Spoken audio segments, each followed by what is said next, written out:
Want to know the latest and hottest music hitting the airwaves? Don't be left out. Listen to the Golden State Media Concepts Music Podcast. Keith keeps you on the loop with everything you need to know from pop, rock, hip-hop, and the top 40. And we'll throw in news of your favorite artists, concert and tour dates, and so much more. Listen no further, because this is the gold standard in music podcast.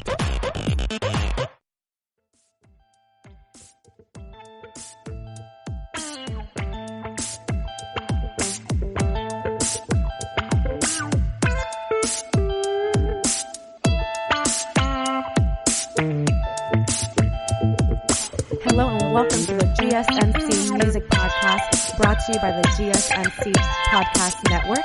I'm your host, Cynthia. And I am your other host, Keith. All right, Keith. So this past week, have you been listening to any good music, good vibey music, anything of that? I like how you specifically said a keyword that is in your notes. Yes, I listened to some music, not only because I was forced to, because I said that we should both commit to listening to something that we suggested to each other, but also because I just generally do like music. So do I. I have a playlist for like every mood in my life. We talked in the last episode about a shower playlist, which I hope you get a Bluetooth speaker. So I can eventually partake in shower playlisting. Yes. I have a shower playlist. I have a getting ready playlist or while I'll do my makeup. I have a gym playlist. I have a bubble bath playlist. Ooh, see, that could be like vibey music. And I keep saying vibey, you know, it's just feel good music. That's it's just the song Pop by NSYNC on repeat for about 3 hours. Oh, really? Yeah. You can listen to the same song for 3 hours? Oh my. No, well, I mean, if it's, like, if it's NSYNC, I could probably do it. I don't actually have that playlist, but I might now. You should. I'm the type of person, I can't listen to a full like 3-4 minute song, which is really annoying for others. I listen to about a minute and then I have to like skip it. Ugh. I know. I can't do that. I know. I absolutely can't do that. I have to hear the whole song all the way through. Mostly because the first time that I hear a song, I just assume that I'm not going to like it because I've spent the first like minute criticizing it, and then I'm hopeful that it will find a way to redeem itself by the end of the song. So I have to listen to it all the way through to be sure that my assumption about whether I like it or not is good. Well, yeah, I'm kind of like that too. Sometimes when I listen to new music, I have to listen to it repeatedly to make sure if I actually like it. But in this album I'm about to start talking about right now, Tory Lanez's new album, Chicks Tape 5, this is one of the very few albums I listened to the first time through, and I immediately knew that I liked it. And the reason why I liked it so much, I gave this whole album a theme called Blast from the Past because Tory Lanez, he brought on like all the old R&B legends onto this album. The features on this project are amazing. He brought in, if you guys are not into R&B, I'll list a few of the features he had on the album. Ashanti. He also had, what's his face? Snoop Dogg, Jagged Edge, Trey Songz, T-Pain, and so many more. And the reason why this album was so special to me was because Tory Lanez took us through a very nostalgic musical journey. Every single song on the project, he sampled it from an early 2000s era classic hit. So early 2000s is classic now? It is now. I mean, we're about to get into 2020. That's insane. Just saying that out loud seems not even real, 2020. But yeah, I guess a throwback now is early 2000s. Yeah. I know it's kind of crazy. But this Chicks Tape 5, it's a series. So he released the very first Chicks Tape back in 2011, and each one he has featured his favorite hits from the 2000s. So the Chicks Tapes, they're all remixes or classic songs that he sampled into and gave them like a new sound, I guess. And this album was just released this past Friday, November 15th. And I want to hear your thoughts, Keith. Is this kind of your realm of music, this type of like R&B early 2000s era? No, I'm not a big hip hop or rap person usually, or R&B. And in fact, I've been pretty, I guess, absent from listening to that genre for the last, I'd say, almost like 3 years. Why is that? It's just never something that I really got into. I was much more into like alternative music. I was a huge metalhead for a short period of time. So you can be sure that we'll make Cynthia listen to a metal record at least once or twice on this podcast. In middle school, I went through a little Hot Topic phase, and I listened to Hot Topic phase. I love feel that like phrase. a lot of girls went through like a mini Hot Topic phase where you wear like band T-shirts. I listened a lot back then to Paramore. That's alternative, right? Yeah, it's alternative. It's not metal, but it's alternative. Right. So I mean, I'm a little familiar with that territory. Okay. Yeah. Yeah. But anyways, and that's why today's show is going to be really interesting, because the music, even though it's hip hop, the albums that Keith introduced to me, I've never listened to that particular type of hip hop music, which we'll get into later. But moving on. Yeah. So, can I first ask? So it's Tory Lanez, not like Tory Lanez. I thought it was Lanez. That's like, I feel like that's how you pronounce it in Spanish, like Lanez, but it's Lanez, Tory Lanez. I believe that's his stage name. I don't think that's his actual birth name, Tory Lanez.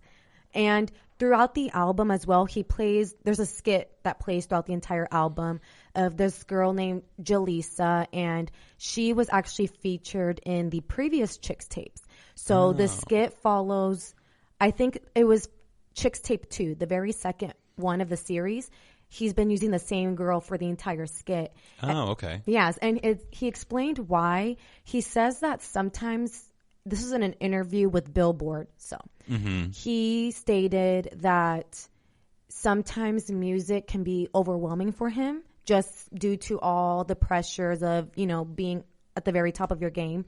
So he says doing skits is a cinematic relief for him. Yeah, yeah. Well, I kind of liked that element too. It reminded me a little bit of several of Eminem's first few records. Yeah. All had skits all the way through them. They were much more crass and lewd than the ones that Tory Lanez did. Right. But they also kind of helped to kind of tell a story. I didn't really quite catch on to the story in this record. I enjoyed it for what it is, I would say, but I didn't necessarily find it to be like super memorable. Like, I don't know if I'm going to, and this is just my opinion, I don't know if I'm going to go back to it necessarily to listen to it again. Back to listen to the album or back to the skit? The album as a whole. So, what I'm saying is in reference to the skits, like I didn't really feel a necessarily like continuous plot line through the entire thing. It did kind of serve as like stage setting at times, which I did like. And a lot of the beats and like you mentioned, the vibe of the record are all very cohesive. So I did appreciate that. I also liked the song titles. I thought those were pretty funny. I loved Jerry Sprunger. I thought that was a hilarious song title. That's one of my favorite songs on the album, and one of the more popular ones too right now. But yeah, Jerry Sprunger. I thought that was a very clever way of naming the song. A good play on words. And you should know that, Keith, because you name our episodes, so you're pretty good at that as well.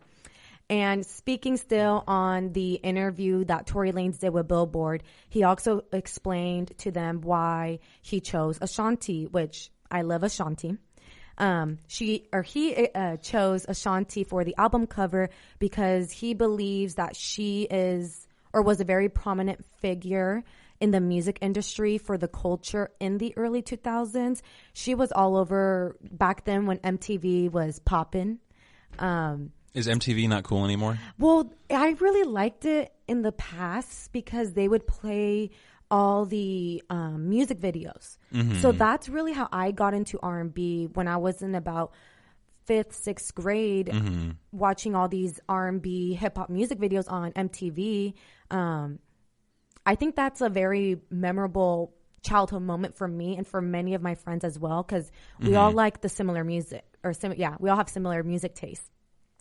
But as I was saying, Tory Lanez chose Ashanti because she represents the early 2000s era, and he quotes that she is a certified legend from the culture. Which she certified. is. Who certified her? Tory Lanez did. Okay. Does he have the licensing to certify? I don't know. Is he like a licensed notary? A licensed notary who can? I don't think so, but I mean, he's been in the music game for many, many years, so I'll take his word for it. Yeah, I will too. And on this note, we're going to take a really quick break, and when we come back, we're going to discuss a few of my favorite top songs in Tory Lanez album Chicks Tape. We'll be right back. Always on the go, but the day just won't be one without your Hollywood fix. Let Golden State Media Concepts Entertainment Podcast take care of that. An all-inclusive look of pop culture.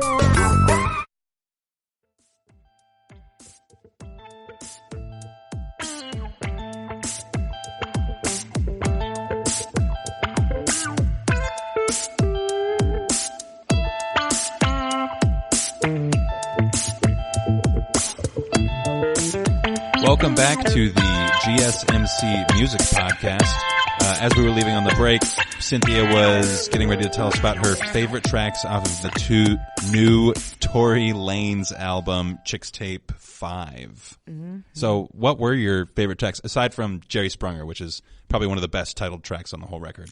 Absolutely. And that was actually the very first record that Tory Lanez recorded for the project.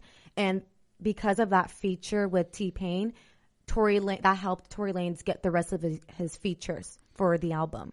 So it gave him cred, as it were. Exactly. Yes. Well, I mean, especially like for not just R&B, any like older musicians, OG legends, it's kind of intimidating, I would assume, as a newer artist to ask someone who's been in the game for many years, like, hey, can you hop on my track and, to make it sound better, because that's essentially what he did. He went to Snoop Dogg, Pretty Ricky, Slime, like all of those artists are from the past, which they're still relevant today, but it is hard to sample songs that were hits back then, and then you pretty much have to make it better now. Yeah. So I feel like that's the most challenging part, and that's good that Jerry Sprunger was the one that kind of helped him kick the whole project off. So my second favorite song from the album was The Take featuring Chris Brown, which sampled Chris Brown's Take You Down, that's a love-making classic. That really is. In a video. The Marvin Gaye of the 2000s, as it were. Yeah, it is. And the reason also why that song was really hard to sample is because Take You Down is highly successful, and Chris Brown did a really sexy, like, grinding. It was at one of his concerts. There's a video of Chris Brown singing Take You Down in his concert, and he starts, he's a dancer. He started doing all these like crazy moves, and the girls are like screaming in the stands. Mm-hmm. And so I think the boys could scream too if they wanted to. Yeah, they can. They can. Yeah. Which, quick question. So Chris Brown is okay again? I mean, what do you mean by okay? Like we all know what happened with Chris Brown and Rihanna several years ago. So Chris Brown is okay. I don't want to say forgiven him necessarily, because that's not really on us at all as a listening audience, but like we feel okay with listening to Chris Brown again? I feel like people have been okay with listening to him for a while. Mm-hmm. Rihanna, actually, a while back, she already forgave him. I read an article through Twitter that Rihanna's already past that. She wants to put that whole situation behind. So I'm assuming, I don't feel like he'll ever he's labeled as like the bad boy, right? Like that's kind of his whole image. And I feel like that's why so many women and maybe men gravitate towards him, because he's such a bad boy, but like he's such a good artist at the same time. Some people, not me, have compared him to Michael Jackson. Yeah, that's a pretty it's a pretty high praise it for is.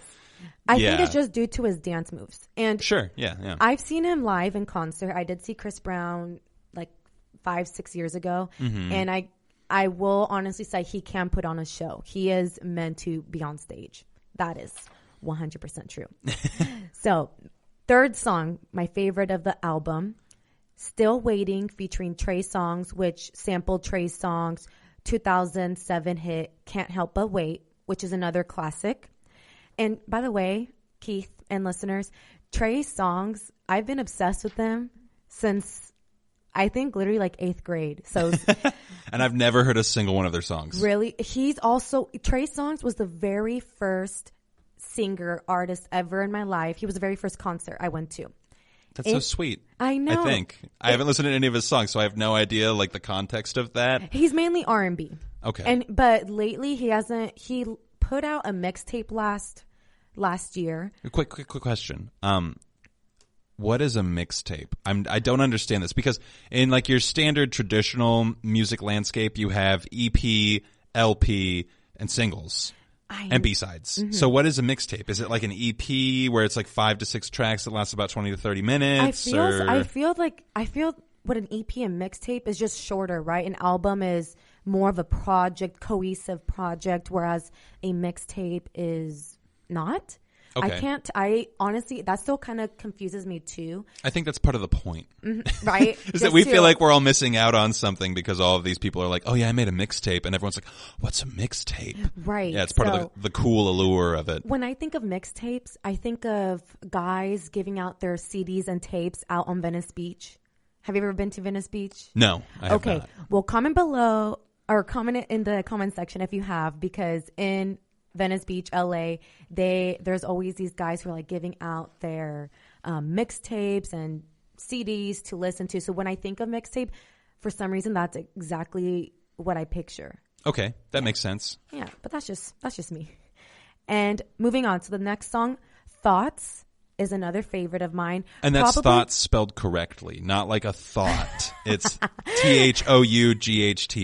Just so the listeners are aware. Yeah. Clarify. Well, because we'll talk about a track later on one of the records that I sent you. Yes. Jesus Forgive Me, I'm a Thought, and it's spelled differently. So yeah, so this is Thoughts featuring Lloyd and Lil Wayne, and this sampled their song You, and this is probably top 2.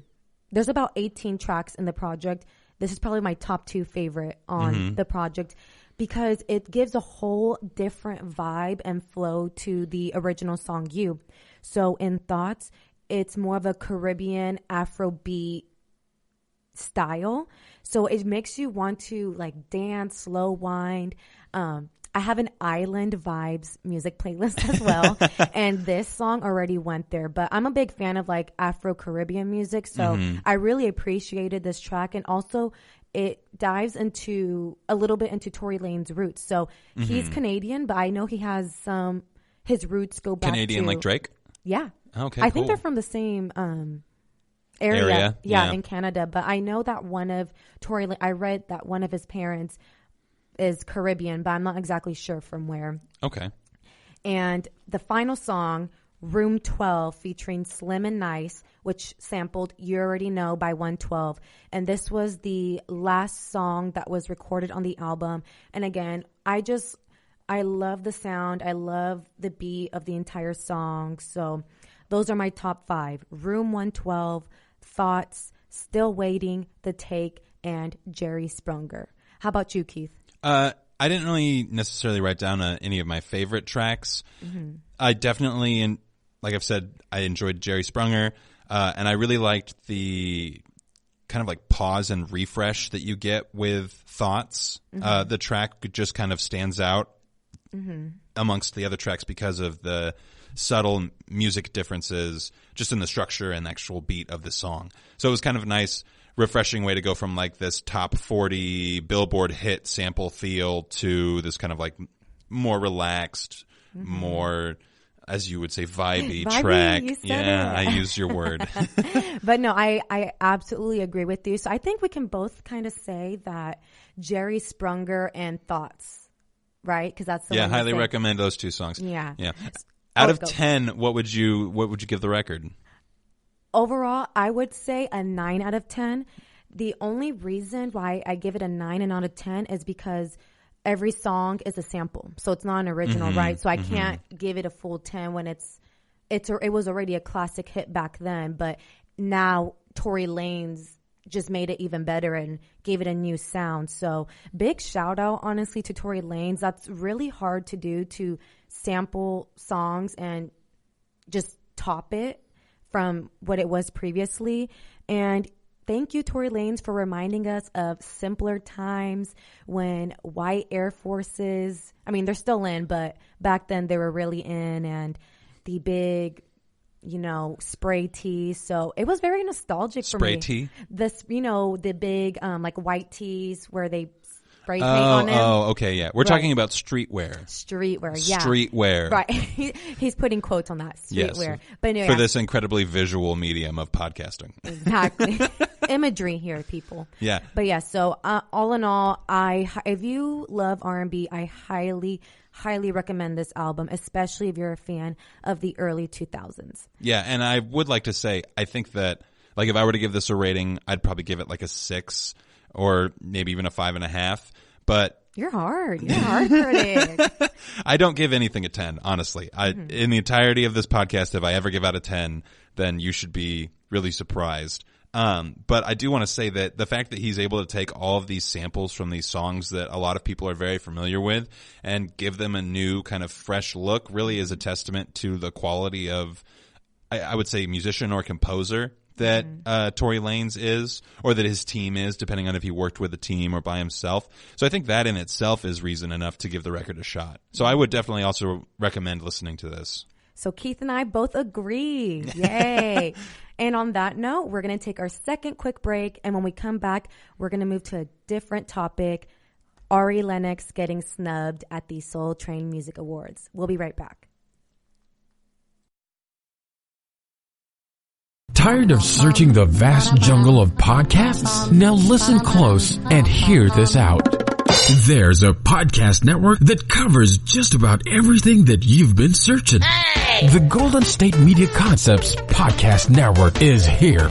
Nothing less than a podcast bliss with endless hours of podcast coverage. From news, sports, music, fashion, cooking, entertainment, fantasy, football, and so much more. So stop lurking around and go straight out to the Golden State Media Concepts Podcast Network. Guaranteed to fill that podcast itch. Whatever it may be. Visit us at www.gsmcpodcast.com. Follow us on Facebook and Twitter, and download us on iTunes, SoundCloud, and Google Play.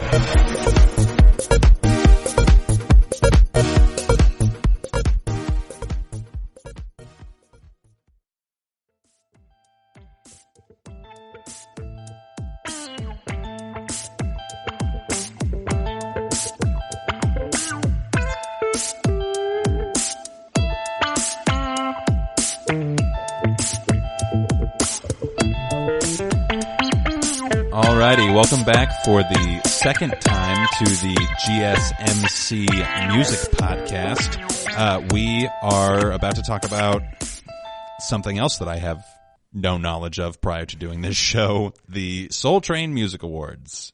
Yes, so, I'll give you guys a little bit of knowledge then. So, the Soul Train Music Awards, it's pretty much an award show ceremony that takes place annually.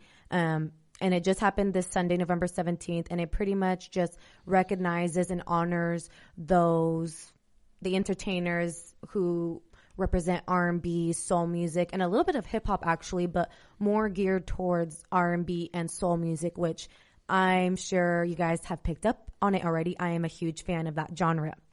And something specific that I want to talk about regarding the Soul Train Music Awards is about Ari Lennox. She's a soul singer, and how she feels that she got snubbed at the Soul Train Music Awards. I mean, with my minimal knowledge, I would have to completely agree that she was snubbed. Mm-hmm. So Ari Lennox, she released her album, Shea Butter Baby. Just that name alone. Oh, so good. Right. Yeah. Just the name, like Shea Butter Baby, that just reminds me of like cocoa butter. Yeah. I don't right. And it's got that nice consonant feel to it, Shea Butter Baby. Like it feels soulful and like just rolls off the tongue. Yeah, exactly. And so Ari Lennox released this project in May of 2019, and she classifies this album as a neo soul album, a feel-good album, which it absolutely is. A couple of my favorite tracks on the album are Whipped Cream and BMO, which BMO, it stands for Break Me Off. So. Oh, okay. Right. Break Me Off and Whipped Cream. Those are one of my favorite tracks. And even Whipped Cream, like a song called Whipped Cream. Whipped Cream. Whipped Cream, exactly. So Ari Lennox was nominated for 3 awards, but she took home none. So this is really surprising to me because Ari Lennox classifies herself as a soul singer. And everything about her screams soul and soul music. So she and she lost the, what was the award? She lost the Album of the Year award. She lost it to Lizzo. And to me, Lizzo is more pop. So you can kind of see Ari's frustrations here, right? She gave it her, and she worked on this album for about like 3 or 4 years. That's the crazy thing too. You can tell in the album. I listened to a few tracks before we started the podcast just so that I could try to familiarize myself, and I was immediately impressed. Like, I'm going to go back and listen to the whole record. I could skip through that Lizzo record and listen to 5 seconds of each song and know exactly what I'm going to get the whole time. And it's definitely like maybe 2 tracks. I think Jerome was a track on there, or Jeremy. I can't remember what it was. And that one had a little bit of soul to it because you got to hear a little bit of Lizzo's vocals, which are good, right? It's not that Lizzo's bad or anything. It's just that if you're looking to define what soul music ought to look like in the future of that particular genre, I would say that Ari Lennox really nails it, and Lizzo she's doing her own thing, right. Which is good, but it's just not. I wouldn't have given Lizzo Album of the Year at a soul music award. Exactly. Yeah. And I just feel like they're both in 2 separate categories. So it doesn't even make sense to me how they can both be under the same category at a soul award show for Album of the Year. Yeah, it's like Lizzo got the award for being the best apple, but she's an orange. That's a wow, that's really good. Perfect analogy right there. And Ari Lennox, she took to Twitter on Tuesday night explaining to her fans her disappointment with the music industry and just her overall frustrations. She made it very clear in her tweets that she doesn't want to sound entitled. It's not entitlement here. It's just that she can't wrap her mind around how she is a soul singer and she didn't win any award for a soul album. Do we know how popular Ari Lennox is? Well, do you know how popular she is? I have no idea, but I feel like after her album Shea Butter Baby, she gained a lot of popularity because, as you said, it's really good. If you haven't listened to it, again, I highly, highly recommend. Feel good music right there. And she's not, I wouldn't say she's one of like the trendiest people. Like, she's not a Kardashian, right? But they're in 2 separate lanes. I am a fan of Ari. They're both doing their own thing, but Ari Lennox is just not in the media in that way. She's strictly just my music, here it is, and that's that. I don't get involved with any of the drama. I don't care to be a fashionista. So I think because of that she's not considered a trendy girl. Yeah, she could have well, I was going to say, I think that half the reason they would even give an award to an artist who might not like fully qualify for it would be as a media ploy, because you're going to garner a lot more attention from giving the award to Lizzo, because Lizzo is very popular right now, and rightfully so. She makes good music, and she targets a demographic and represents a demographic that has had minimal representation prior to this. And so when they give her that award, like, it says something about not only those awards, but the industry, and it's going to garner more popularity, because it is like, even the snub of Ari Lennox garners popularity for the award show in itself, which is like, I've never even heard of it. So obviously it's not like a household name for everybody. So if they can give the award to someone who is more of a household name, they're going to garner more attention for themselves. And I think, if anything, not to speak for Ari Lennox or to assume that I know anything about what it's like to be in the music industry, but if I'm her, I'm partially upset about the fact that I probably know that, Like, I doubt that Ari Lennox is ignorant to the fact that half of Lizzo getting the award is like a publicity. Oh, absolutely. Thing. It's my personal opinion, I think award shows are very rigged. I know I'm not even really sure how they calculate the votes or how they really handle the votes or anything of that sort. I know some award shows you can vote, the people can vote, but even then I'm like, it has to be a little rigged, because some of these categories, I'm like, these artists should not even be in the same group. Or this artist, like how you said, Lizzo, she's not really soul. So how is she nominated for awards at a Soul Train Music Awards? So it just doesn't really make sense to me, like who categorizes.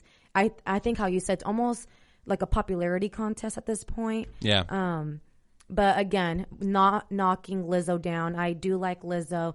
Am I a huge fan of her music? No. I only know one, Truth Hurts. It plays on the radio like 100 times within an hour, but that's okay. So yeah, overall, Ari Lennox, she stated that she wants to quit music after this loss, saying that she's been grinding since 2009 and she just doesn't feel valued in the music industry. And I hope she doesn't quit, because she makes really good music. Yeah, I really, from the couple tracks that I listened to, I really felt like she absolutely does represent what neo soul is going to have to look like in the future if it wants to stay alive as a genre that's in the main view of listeners. Mm-hmm, absolutely. And right there, folks, we just dived into the Soul Train Music Awards, more R&B. And when we come back after the break, Keith is going to talk about the 2 albums, which is from There Existed an Addiction for Blood and All My Heroes Are Cornballs. So this should be interesting. We'll be right back. Watching TV has changed over time. Streaming has become the new norm. That's why Golden State Media Concepts television podcast dives headfirst to the world of cord cutting. Want to be on the loop of what's hot in Netflix? Or if it's not a preference, what about original shows in Hulu? We've got you covered. Join us as we fill in the blank and talk about movies to stream and what show you should be binging. This is the Golden State Media Concepts television podcast.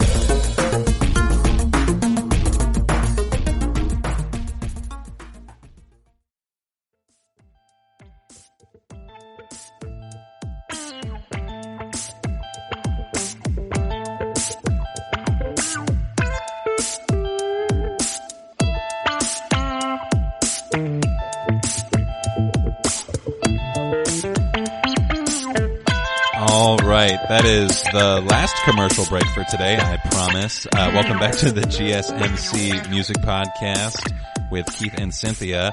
And it is my turn to talk about something that Cynthia doesn't have a ton of prior knowledge about, which I'm honestly a little surprised, but not super surprised that you haven't heard of. Have you heard of either of these artists prior to us?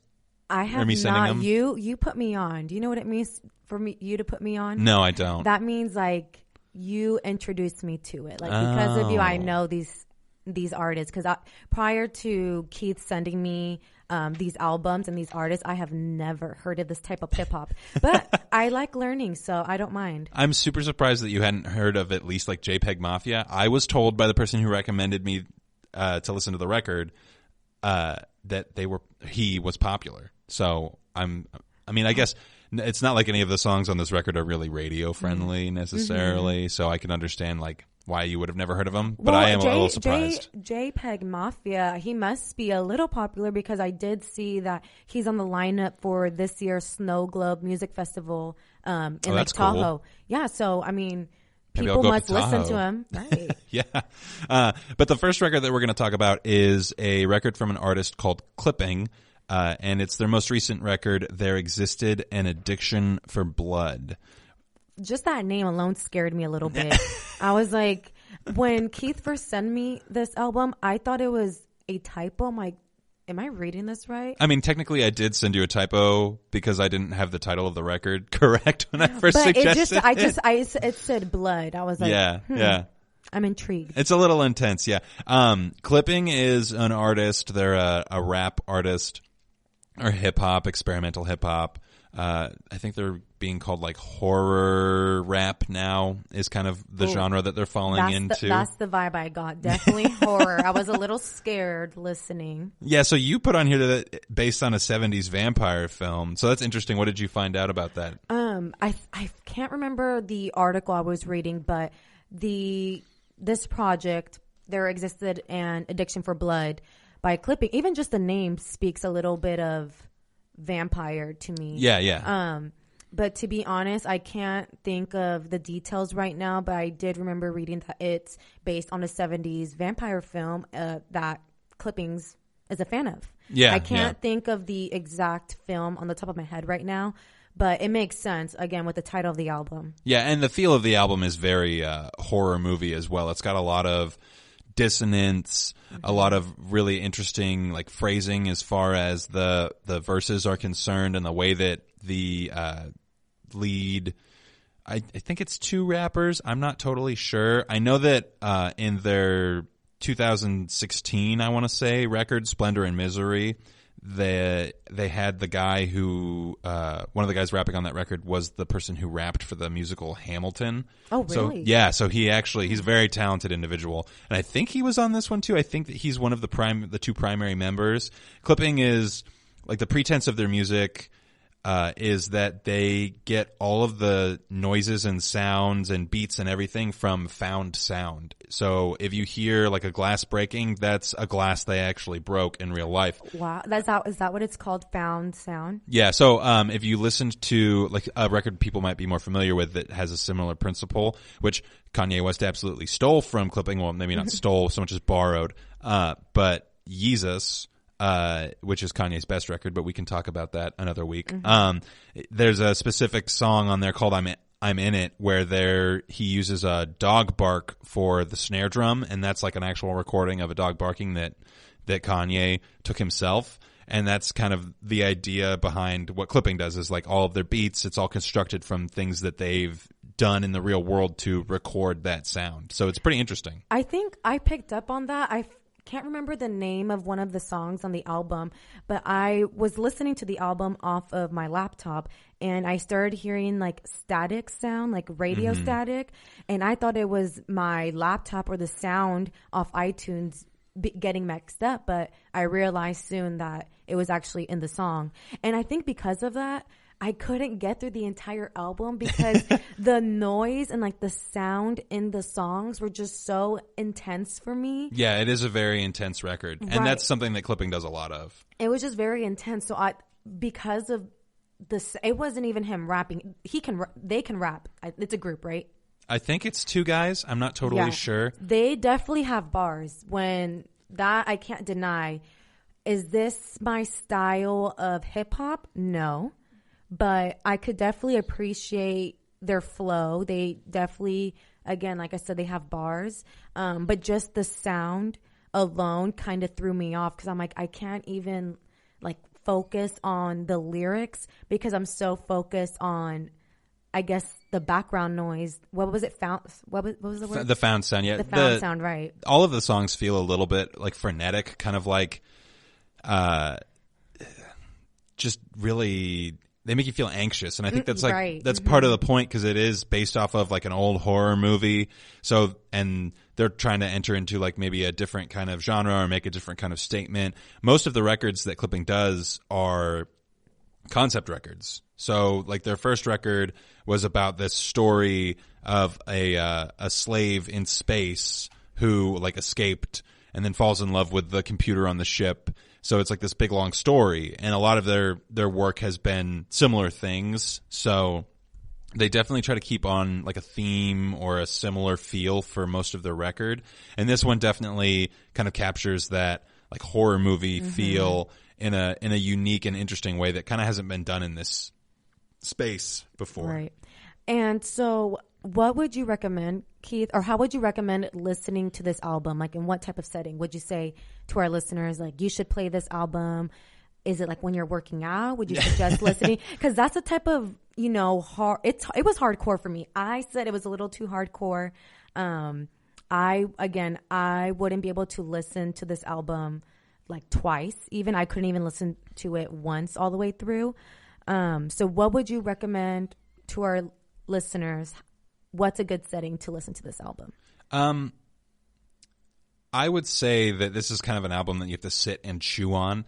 It's kind of like, I'm trying to think of a food that's like a really acquired taste, but once you've acquired it, you really enjoy it. I guess I could say just basically it's kind of like stinky cheese. Like if you're just listening to it passively, like if you walk into a room and you smell stinky cheese, you're like, oh, that smells gross. I'm not going to partake in that particular thing. And I think this record is the same way. So like if you're trying to do chores in the kitchen or something and you're just going to listen to this in the background, I think you're going to have a bit of a harder time getting into it. But if you can like sit down and really just kind of sit in the record and in the songs, I think that there is a lot of good melodic movement that kind of juxtaposes the anxiousness and the anxiety that is incurred by listening to a record that is this hardcore, as you will.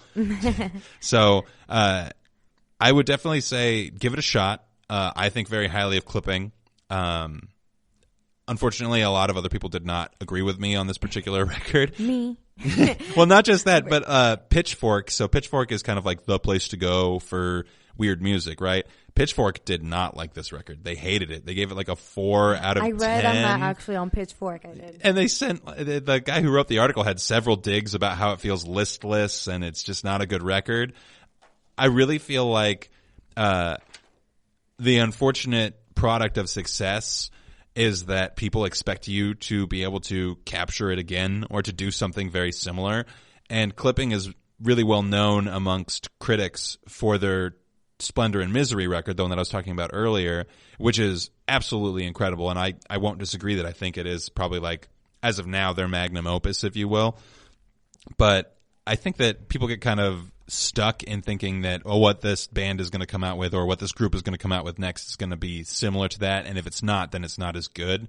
I think that this record is good on its own, but I wouldn't necessarily put it in the same rank as I would Splendor and Misery. But you should definitely give it a listen.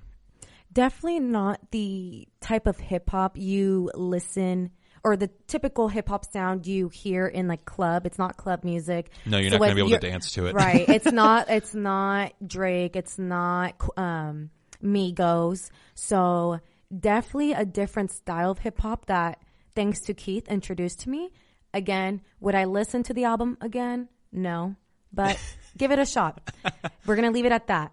And we're going to talk about the second album now that Keith picked out for me to listen to. So Keith, introduce the topic. Yeah, so we listened to JPEG Mafia, All My Heroes Are Cornballs. And I actually hadn't listened to this before suggesting it to you. It's been on my to listen to list for a while. So I just figured this was a great excuse. The record is recorded entirely in a home studio, which I think is pretty awesome. The mixing and the mastering were all done by Barrington Hendricks, I think is his last name, and he is JPEG Mafia. So JPEG Mafia is just one person, kind of like Bon Iver is. So well, is that mainly his Justin Vernon. birth name, Barrington Hendricks? Yes, yeah, Barrington, weird name, huh? It is. Yeah. That sounds like a city. Like I'm thinking, oh, I'm from Barrington, California. Yeah. Oh, not I don't know. A place. But. I was going to say like Barrington, Georgia. It sounds like something southern, maybe. Right. Yeah, definitely not a Cali city. Yeah. As far as like critical reception, as of right now, critics really love this record. I really liked it as well. We talked earlier in the episode about the importance of titling your tracks in a memorable way. And I mentioned that like the opening track on this record is called Jesus Forgive Me, I'm a Thought, which is just hilarious. That's something I noticed with this whole project. The names really captured my attention. Even just the title of the album, All My Heroes Are Cornballs. That was hilarious. Yeah. So very clever. Every single song on the track is pretty memorable just because of the name. There's another one too. My Slimy Waifu? Because I love that one. There was one, Papi, I Missed You. Yeah, Papi, I Missed You. I loved that track. That was Papi, that was really good. And then there was also there was BBW. And then the one that it has a cuss word in it. So it's B something tear gas. Oh, Basic Girl Tear Gas. Yeah. Basic Girl Tear Gas. So is that the one where he samples I don't know what the song is, but it's the one that I Don't Want No Scrub, and he like does it real slow and creepy. It is. Yeah. So that one I will definitely say probably my favorite song just because he did sample No Scrubs. And so JPEG Mafia's album compared to the one we were just previously talking about, Clipping, I definitely liked JPEG Mafia a lot more. Yeah. And I think it's just easier to listen to. Just the sound itself was easier on the ear. Yeah, it's not as experimental. Mm-hmm. I would go back and listen to a few of the songs again. I didn't. Again, it's not. You're expanding my horizons here in the hip hop world. Would I listen to the album again? Yeah, just to make sure. Like, do I really like this song? This is an album I have to kind of listen to over and over again to decipher which songs I'm going to add to my playlist. Yeah, and some of these songs are actually pretty radio friendly. Like the last track on the record is like borders on dancey. Like I could see people dancing to it, which I think is really cool because a lot of what JPEG Mafia does is he kind of considers it to be punk rap, where he wants to make a punk rock song without guitars. I think is one of the statements that he's made about the songs on the record. And I think he does a pretty good job of accomplishing that. He meets all of the minimal requirements. He definitely makes some political statements, and definitely has a couple references to his time in the military, and it really effectively captures like tropes that you would hear in like pop punk or punk songs and transfers them over to this genre that he's really good at. I really enjoyed the record. Yeah, I actually read that, it might have been actually on Pitchfork, that JPEG Mafia wrote or started writing songs while he was deployed in Japan, while he was in the military. So I thought that was pretty interesting because how you said he does make some references in his music about his time spent in the military. Again, what would you rate this project out of a 10? I would give this record like a 7.5 or an 8, which is pretty that's high high. marks for me. Normally, most of the things I rate are going to sit in between like 5 and 7. So I would definitely say this is above average, and I highly recommend it. I really enjoyed it, and I think that it is a really good take on like classic tropes with a new twist. Mm-hmm. I agree. No, I didn't absolutely hate it. I would rate it a 5 in my book. Just a 5? A 5, right. And it's just because I'm not familiar with this style of hip hop, so I think I just need to get a little more accustomed to this flow, and maybe I'll get it up to a 7 next time. Who knows? But ladies and gentlemen, that's going to wrap up today's episode. We discussed Tory Lanez R&B drama in the soul drama in the Soul Train Music Awards, and a little bit of hip hop album reviews. Please give us 5 stars. Like and subscribe. All of that good stuff. We love the nice comments. And you will catch Keith and I at next week's episode at GSMC Music Podcast. Thanks for listening. You've been listening to the Golden State Media Concepts Music Podcast, part of the Golden State Media Concepts Podcast Network. You can find this show and others like it at www.gsmcpodcast.com. Download our podcast on iTunes, Stitcher, SoundCloud, and Google Play. Just type in GSMC to find all the shows from the Golden State Media Concepts Podcast Network, from movies to music, from sports to entertainment, and even weird news. You can also follow us on Twitter and on Facebook. Thank you, and we hope you have enjoyed today's program.